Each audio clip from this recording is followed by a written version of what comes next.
Assalamualaikum warahmatullahi wabarakatuh.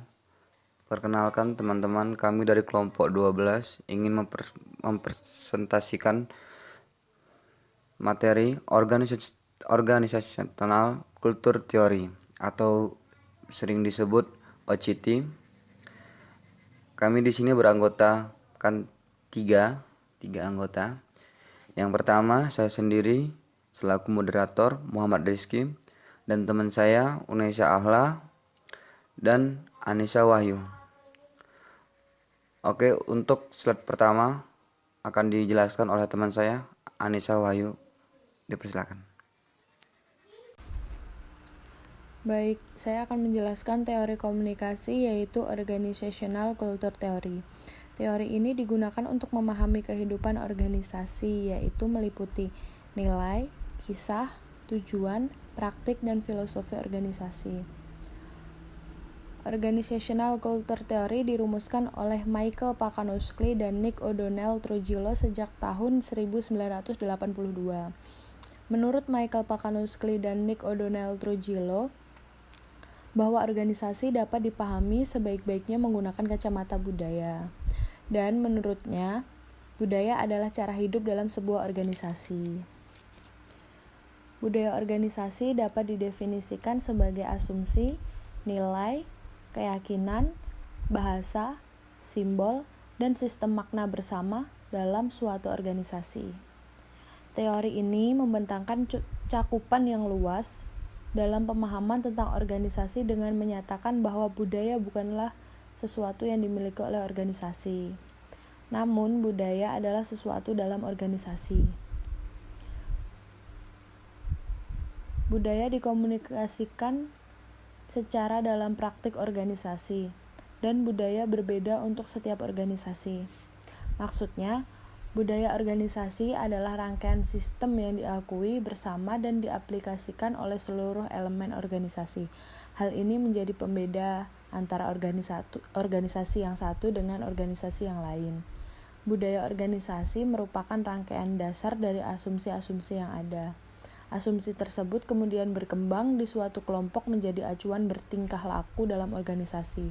Kebiasaan inilah yang akan diwariskan kepada generasi penerus sebagai cara pandang dasar bertindak dalam organisasi. Baiklah, saya Unaisa Ahla akan membacakan mengenai konsep-konsep metafora budaya.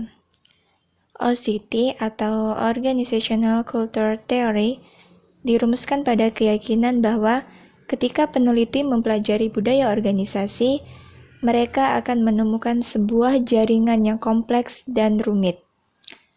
Pacanuskly and O'Donnell Trujillo percaya bahwa perspektif simbolik interpretatif dapat memberikan gambaran realistis tentang budaya organisasi. Untuk mendapatkan pemahaman yang lebih baik tentang bagaimana mereka mempelajari organisasi, maka metodologi utama yang bisa digunakan dalam penelitian ini adalah apa yang dilakukan oleh Geertz, yakni etnografi.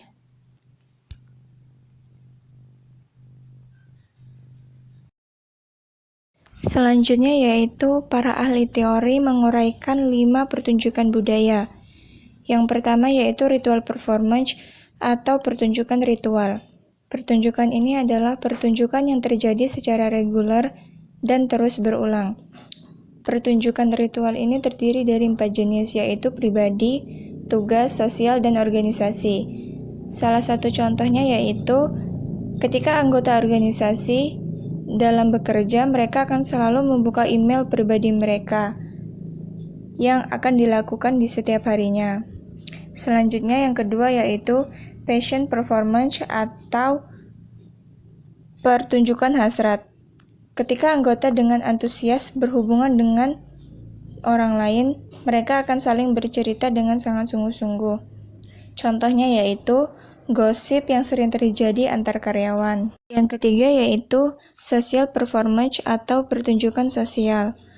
Pertunjukan sosial yaitu perpanjangan adab ataupun kesopanan. Tujuannya untuk mendorong kerjasama antar anggota organisasi. Contohnya yaitu bentuk senyuman ataupun ucapan selamat pagi yang sering terjadi antar karyawan. Yang keempat yaitu political performance atau pertunjukan politik. Pertunjukan ini sering terjadi ketika anggota organisasi terlibat dalam pertunjukan politik, karena pada dasarnya mereka mengkomunikasikannya bertujuan untuk mempengaruhi orang lain. Namun hal ini tidaklah bersifat buruk. Yang kelima yaitu enculturation performance atau pertunjukan enkulturasi. Pertunjukan ini mengacu pada bagaimana anggota mendapatkan pengetahuan dan keterampilan untuk berkontribusi dengan anggota-anggota organisasi lainnya. Pertunjukan ini bisa terjadi secara terang-terangan ataupun tersembunyi, dan ini menunjukkan kompetensi anggota dalam sebuah organisasi. Oke, slide selanjutnya saya akan menjelaskan di sini ada 3 poin tentang 3 asumsi memandu teori budaya organisasi. Poin yang pertama yaitu ada anggota organisasi menciptakan dan memelihara rasa bersama tentang realitas organisasi yang lebih baik.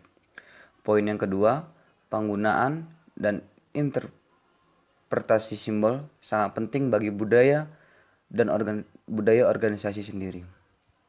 Dan poin yang terakhir, budaya bervariasi antara organisasi dan interpretasi tindakan di dalam budaya ini beragam, banyak ragamnya. Oke, selanjutnya di sini ada organisasional kultur teori atau sering disebut OCT yang dikemukakan oleh Panca-Nowitzki dan Nick Daniel Turgillo adalah teori yang sangat umum digunakan untuk melihat budaya organisasi yang terutama bersifat formal. Salah satu teori yang dikemukakan oleh mereka ini sangat umum digunakan oleh budaya organisasi yang ada. Meski demikian, sesungguhnya OCT atau organisational culture theory juga bisa digunakan dalam berbagai jenis organisasi. Meskipun non formal pun juga bisa. Oke, sekian dari kami. Saya akhiri. Wassalamualaikum warahmatullahi wabarakatuh.